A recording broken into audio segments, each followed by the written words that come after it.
Bismillahirrahmanirrahim. Assalamualaikum warahmatullahi wabarakatuh. Alhamdulillah wa syukurillah, la haula wa la quwata illa billah. Asyhadu an la ilaha illallah wa asyhadu anna Muhammadan abduhu wa rasuluh la nabiyya ba'da. Alhamdulillah, Bapak Ibu kajian Khairun Nas yang dirahmati Allah, bersyukur sekali pada pagi yang indah ini. Setelah semalaman Allah telah mencurahkan rahmat-Nya dengan curahan hujan, sehingga menyegarkan dan membahagiakan tentunya bagi tanam-tanam tumbuhan yang ada di sekitar kita.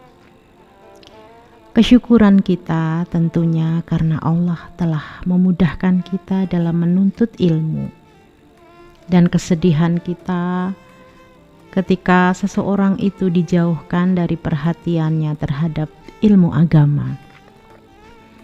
Karena salah satu barometer ataupun ukuran untuk melihat baik atau buruk seseorang adalah dengan melihat sejauh mana kemauan dan perhatiannya dalam menuntut ilmu agama.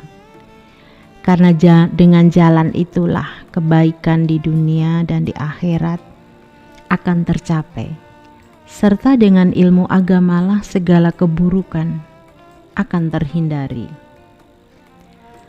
Bapak Ibu yang dirahmati Allah, masih di bulan Dzulhijjah kita akan tengok sejarah pada 10 Hijriah 1400 tahun yang lalu,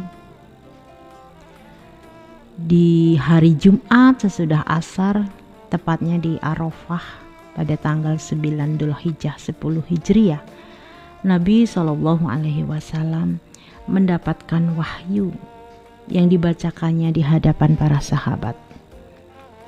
A'udzubillahi minasyaitonirrajim. Al-yawma akmaltu lakum dinukum wa atmamtu alaikum ni'mati wa raditu lakumul Islam madina. Pada hari ini telah aku sempurnakan untuk kamu agamamu, dan telah aku cukupkan kepadamu nikmatku, dan telah aku ridhoi Islam itu menjadi agama bagimu. Quran Surat Al-Ma'idah ayat 3. Setelah ayat ini dibacakan, maka sahabat Umar menangis. Lalu Nabi bertanya, apa yang menyebabkan ia menangis? Sahabat Umar menjawab,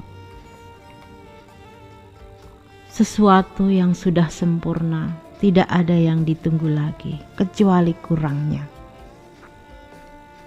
Pernyataan sahabat Umar ini dibenarkan oleh Nabi. Iya, inilah dunia, setelah sempurna kita akan banyak menemui kekurangan. Nah, wafatnya Nabi itu setelah 81 hari dari peristiwa Hajji Wada itu, yaitu merupakan kehilangan yang besar, bagian dari kekurangan yang ditemui oleh para sahabat. 23 tahun risalah Islam itu telah disampaikan, diajarkan, dan ditunaikan. Memang ajaran agama ini telah sempurna, walaupun tidak semua persoalan telah dirinci, namun telah cukup sempurna dengan berbagai prinsip urusan duniawi maupun ukhrawi.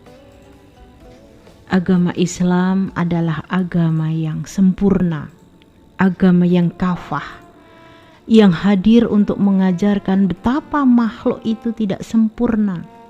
Ada khilaf, kelemahan, kekurangan, dan terkadang melakukan kesalahan. Allah yang maha sempurna dan aturan di sisinya telah mengusahakan penyempurnaannya. Untuk menyempurnakan diri, memperbaiki keadaan, nah itu harus dilakukan secara terus-menerus sampai sempurna waktu kita di dunia ini.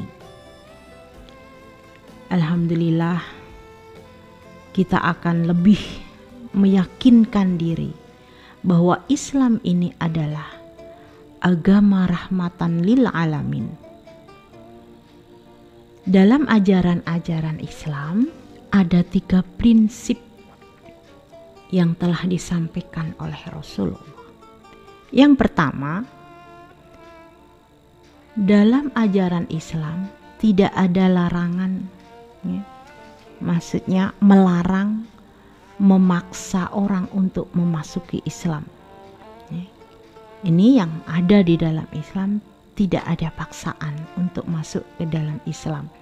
Dalam surat Al-Baqarah 256 Allah berfirman, A'udzu billahi minasyaitonir rajim. La ikraha fiddin, qad tabayyana rusdu minal ghayy. Faman yakfur bitaghuti wa yu'min billahi faqad istamsaka bil urwatil wusqa. La infisama laha wallahu sami'un alim.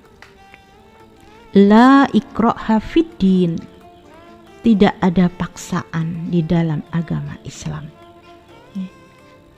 Jadi Islam memberikan kebebasan untuk bisa memeluk kepada dinnya. Namun orang-orang yang telah masuk ke dalam Islam mau tidak mau menyerahkan dirinya hanya kepada Allah, ya. Ya ayuhan nas, hai orang manusia, hai manusia, bebas untuk memilih jalan hidup ini. Mau Islam, mau kafir, Islam tidak memaksa. Tapi begitu kita sudah menentukan pilihan bahwa asyhadu alla ilaha illallah, saya bersaksi bahwa tidak ada ilah, tidak ada Tuhan yang harus diibadahi kecuali Allah, maka ketaatan sepenuhnya hanya untuk Allah. Inilah prinsip pertama dalam Islam, tidak ada paksaan dalam memeluk Islam. Yang kedua adalah al-waqi'iyah, yaitu bahwa Islam itu berpijak kepada kenyataan yang ada, objektifnya. Karena Al-Quran yang merupakan sumber utama ajaran Islam menegaskan bahwa ajaran Islam itu sesuai dengan fitrah manusia, seperti yang dijelaskan dalam firman Allah. Fa'akim wajhaka lidini hanifa fitratallah. Surat Ar-Rum ayat 30-nya. Maka hadapkanlah wajahmu dengan lurus kepada fitrah Allah. Ya, fitrah, ya, yaitu satu keyakinan bahwa sebenarnya setiap manusia secara nurani itu sudah menerima akan keberadaan Tuhannya. Jadi fitrah itu tidak hanya sekedar suci, namun fitrah ini adalah ketentuan penerimaan seseorang untuk menerima din itu sendiri.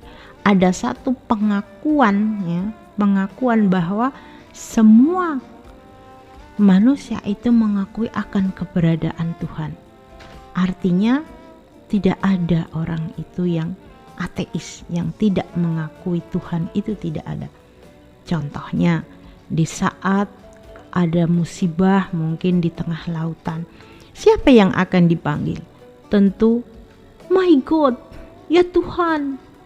Nah kalau kita, ya Allah berikan perlindungan, kan seperti itu. Jadi di saat-saat jepit, maka intinya manusia itu adalah mengakui secara fitrahnya akan keberadaan Allah. Ini jadi sesuai dengan fitrahnya bahwa Islam itu menegakkan kalimatullah. Yang ketiga, prinsip kemudahan, yaitu tidak memberatkan umat manusia, ya. Prinsip kemudahan tidak memberatkan umat manusia. Allah telah berfirman dalam surah Al-Baqarah 185 bahwa Allah menghendaki terhadap kalian kemudahan dan tidak menghendaki kesulitan. Rasulullah Shallallahu Alaihi Wasallam jika mengutus para sahabatnya ke suatu daerah, beliau selalu berwasiat, berikanlah kemudahan jangan berikan kesulitan. Berikanlah kabar gembira, kabar berita yang baik, jangan membuat mereka jauh. Nah, kemampuan manusia itu berbeda. Sementara tuntunan ajaran agama Islam harus dilakukan. Jadi prinsip yang ketiga adalah kemudahan. Semua ajaran Islam tidak ada yang memberatkan. Semua akan memberikan kemudahan, semua akan mengajak kepada kebaikan. Dari sekecil apapun Allah sudah mengatur, maka prinsip dalam Islam itu tidak memberatkan umat manusia. Ya, jadi umat sendirilah yang sebenarnya memberatkan diri. Demikian Bapak Ibu, ada 3 prinsip dalam Islam yang kita awalkan untuk kita bahas pada saat ini, sehingga kita selalu berharap semoga Allah selalu merahmati kita sekalian. Saat hidup tak berjalan sesuai dengan keinginan Allah, pasti punya jalan yang lebih baik untuk kita. Alhamdulillah wa syukurillah. Assalamualaikum warahmatullahi wabarakatuh.